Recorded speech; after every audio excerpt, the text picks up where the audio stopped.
Hello everyone, so let's discuss the today's topic. आज हम बहुत ही एक अच्छे टॉपिक के बारे में बात कर रहे हैं जिसका एक पार्ट तो आप ऑलरेडी पढ़ चुके हैं और एक आज हम क्लियर करने वाले हैं। So what is all about, हमने पहले एक क्लास पढ़ी थी जिसमें हमने पढ़ा था यूज़ टू के बारे में कि यूज़ टू का इस्तेमाल हम पास्ट की हैबिट्स के लिए करते हैं कि कोई भी काम जब आप पास्ट में बताते हैं कि मैं ये काम किया करता था तो वहाँ पर आप यूज़ टू का इस्तेमाल करते हैं। जैसे मैं पहले कॉलेज जाया करता था, स्कूल जाया करता था, पढ़ा करता था। I use to go to college, I use to go to school and I use to do anything can be there. But वहाँ पर आपने 2-3 चीज़ें और सीखी कि जी वो दिन चले गए, गॉन आर द डेज। मैं पढ़ा करता था, आजकल नहीं पढ़ता। I use to study but no longer now. मैंने ये काम आज तक कभी किया ही नहीं, I have never done it. और मैंने पहले भी किया था और आज भी करता हूँ, I use to study and still I do it. तो इस तरीके से चीज़ें आपने पहले पढ़ी थी, लेकिन आज हम उसी को थोड़ा सा आगे लेकर के जा रहे हैं एंड और कहाँ कहाँ पर यूज़ टू का इस्तेमाल होता है इसके बारे में पढ़ेंगे। तो उस दिन भी हमने बताया था कि यूज़ टू प्रेजेंट में भी यूज़ होता है। जब आप किसी चीज़ के आदी हो जाते हैं, आपको किसी चीज़ की मतलब एक तरीके से हैबिट हो जाती है, तो भी आप उसके यूज़ टू हो जाते हैं। जैसे पलवल में या फिर हमारे सिटी में जिस तरह का एनवायरनमेंट है, चाहे वो क्लियर है चाहे वो पॉल्यूशन वाला है, हम उसके आदी हो चुके हैं। So I am use to live in this environment. अभी मैं बाइक से डेली आता जाता हूँ तो मुझे आदत हो गई है बाइक की, I am use to ride the bike. तो इस तरीके से आप प्रेजेंट में भी इस्तेमाल कर सकते हैं, but this is different little bit. ये जो आज हम पढ़ रहे हैं ये थोड़ा सा हट कर के है एंड आप लोगों को वैसे तो यूज़ पास्ट में ही होता है, लेकिन थोड़े एक्शन भी डिफरेंट कराएंगे। एक्शन मतलब आपको क्रियाएँ, थोड़ी सी वोकेबलरी इंप्रूव होगी एंड देखते हैं किस तरीके से आप इसे यूज़ करेंगे। तो यहाँ पर मैंने लिखा है डिड यू, ये लिखा हुआ है यूज़ टू बी। तो यूज़ टू बी का मतलब तो होगा नो एक्शन, और अगर आपने बी हटा दिया तो फिर वहाँ पर आप एक्शन लगा सकते हैं। तो इट मीन्स हम बी का इस्तेमाल आज एक्शन और नो एक्शन दोनों के साथ ही पढ़ने वाले हैं कि अगर आप एक्शन के साथ यूज़ करेंगे तो कैसे इस्तेमाल होगा, और अगर आप नो एक्शन अपनी किसी क्वालिटी के बारे में बताएंगे तो आप वहाँ पर सेंटेंसेस को किस तरीके से बनाने वाले हैं। So let's discuss and go ahead. हमने लिखा हुआ है यहाँ पर एक एक्शन, लेकिन इससे पहले हम सवाल कैसे पूछेंगे कि क्या कोई भी काम आप किया करते थे, तो वही पुराने वाला है डिड यू यूज टू और linger on the work. Linger on the work या फिर पुट ऑफ द वर्क का मतलब होता है काम को टालना। पुट ऑफ द वर्क कैसे टालना, इग्नोर करना किसी चीज़ को। हो सकता है आपसे घर वाले कह रहे हैं कि आप अपनी पढ़ाई कंप्लीट करो या फिर तैयारी कर लो एग्ज़ाम की, और आप उस चीज़ को टालते जा रहे हैं, खेल में अपना टाइम इन्वेस्ट कर रहे हैं, वेस्ट कर रहे हैं, तो वहाँ पर आप लोगों का यही वर्ड इस्तेमाल होगा पुट ऑफ। ठीक है, तो अगर मैं आपसे कहूँ कि जी मैं हमेशा काम को टालता रहता हूँ, so I always put off the work. इसी के लिए आज के टाइम पर लिंगर ऑन द वर्क का भी इस्तेमाल होता है।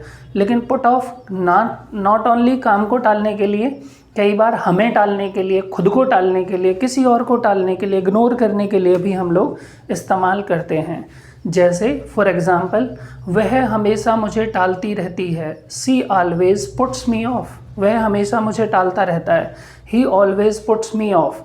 ठीक है, तो इस तरीके से भी सेंटेंसेस बन जाएंगे। मुझे पुट ऑफ मत करो या फिर टालो मत, डोंट पुट ऑफ मी। ठीक है, I am not putting of you, मैं आपको टाल नहीं रहा हूँ, I am not putting of you. ठीक है, इस तरीके से आप बता सकते हैं। नेक्स्ट, इसके बाद मैंने बताया जी लिंगर ऑन द वर्क का भी इस्तेमाल होता है, but linger on the work ये इग्नोरेंस की बजाय यहीं पर इसी तरीके से इस्तेमाल होता है केवल काम को टालने के लिए। He always linger on the work, वह हमेशा काम को टालता रहता है। ठीक है, तो इस तरीके से आप इसे इस्तेमाल कर सकते हैं। नेक्स्ट एक वर्ड लिखा हुआ है that is called study a lot. ये पहले हुआ करता था, but nowadays objective type question आ गए हैं। बस एक बार में सिंगल आप लोगों ने क्लिक किया और आपका आंसर पता लग गया।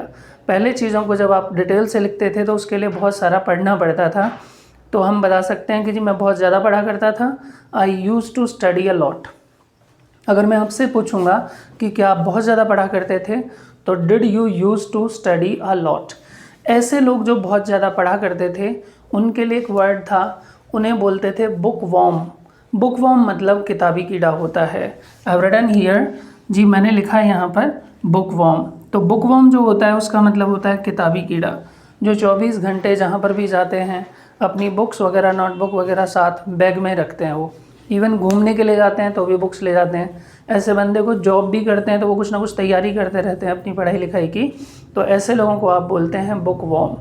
होंगे आपकी क्लास में भी कुछ ऐसे बच्चे, उनके मार्क्स तो बहुत ज़्यादा कई बार नहीं आते बट वो पढ़ते 24 घंटे रहते हैं, तो that such type people called bookworm कहलाते हैं। उसके लिए एक दूसरा वर्ड और है, ऐसे लोगों को हम लोग स्टूडियस भी बोलते हैं। स्टूडियस का मतलब होता है हिंदी में पढ़ाकू। पढ़ाकू मतलब जो किसी और टॉपिक पर बात ही नहीं करना चाहते। जब भी आप उनसे मिलेंगे हमेशा पढ़ाई लिखाई की बात करते हैं कि जी क्या चल रहा है, तुमने वो चैप्टर लर्न किया नहीं किया, whatever, so all things about the study. ऐसे लोगों को आप बोलते हैं studious. So have you met earlier such type of students? हो सकते हैं आप लोग भी हुआ करते थे। तो अगर मैं आपसे पूछूंगा या फिर आप मेरे से पूछेंगे जी कि आप पढ़ाकू हुआ करते थे, तो did you use to be studious, क्या लाइन बन जाएगी? Did you use to be studious. और आप बता सकते हैं जी पहले तो हुआ ही करते थे, बिना पढ़े थोड़े ना आएंगे यहाँ तक। So I use to be studious, I use to be studious, इस तरीके से आप लोग बोल सकते हैं। नेक्स्ट एक वर्ड लिखा हुआ है यहाँ पर, that is called an early bird. N early bird का मतलब होता है सुबह जल्दी उठना। तो जो लोग सुबह 4 बजे या फिर पहले उठ जाते हैं वो कहलाते हैं एन अर्ली बर्ड।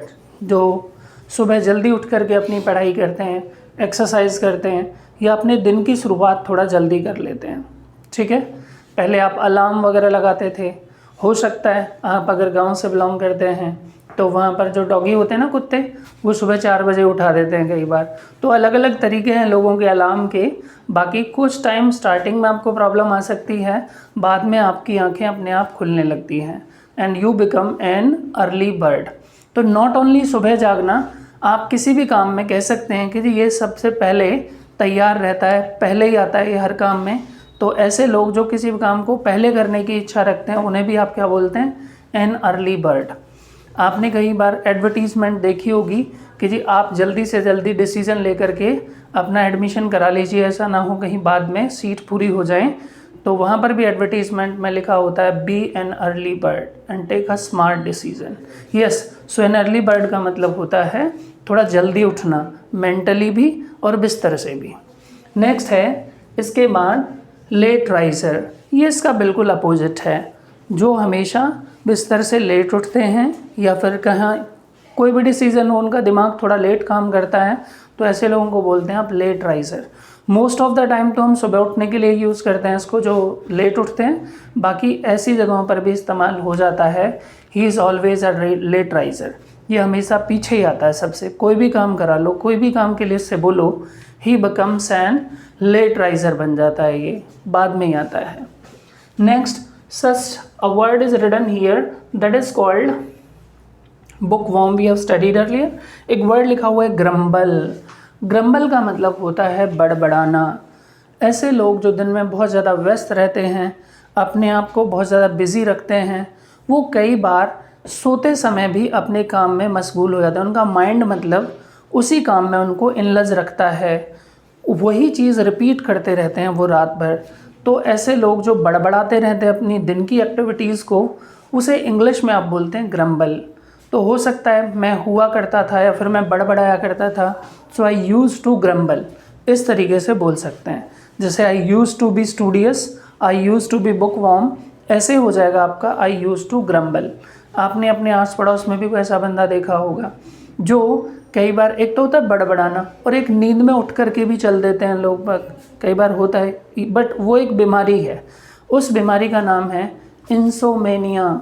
इंसोमेनिया का मतलब होता है नींद में उठ करके चलने वाली बीमारी, INSOMANIA, इंसोमेनिया। वैसे नींद का जो रूट वर्ड होता है वो कहलाता है आप लोगों का सोमना। सोमना का मतलब होता है नींद, ठीक है, और इस सोमना से ही बना है इंसोमेनिया। इंसोमेनिया का मतलब होता है जो नींद में उठ करके चल देते हैं। तो फिर इससे संबंधित जो भी किताब लिखी गई हैं, जो भी पढ़ाई लिखाई डॉक्टरों ने की है, वो कहलाती है सोमनोलॉजी। क्या कहलाती है? सोमनोलॉजी।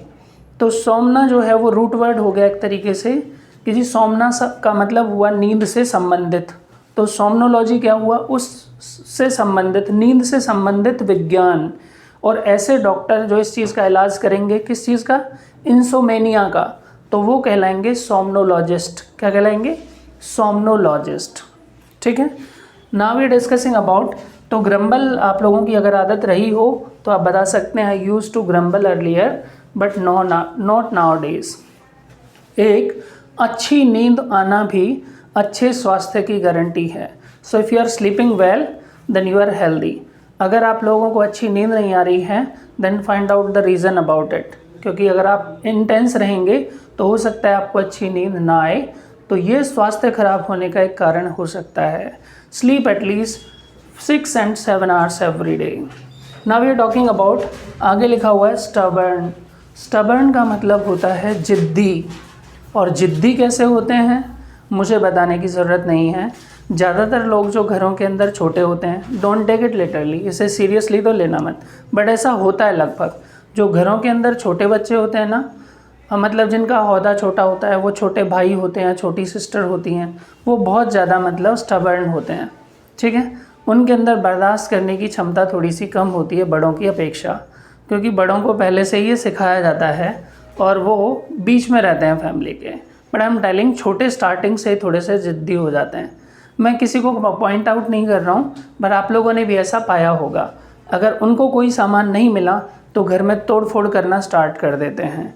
कुछ लोग इतने ज़्यादा ज़िद्दी होते हैं जो कई बार तो दीवार में सर मारने लगते हैं। मुझे नहीं लगता ऐसा क्यों करते हैं, बट अगर कोई बंदा ज़िद्दी है तो ज़िद्द दो तरह की होती है। एक होती है पॉजिटिव, हो सकता है आप लोगों ने खुद से कंपटीशन किया हो कि मेरी ज़िद है कि मुझे इस बार IAS का एग्ज़ाम क्लियर करना है, मुझे 3 मंथ में इंग्लिश सीखनी है, या मुझे कोई भी और टारगेट, ये आपकी ज़िद हो सकती है।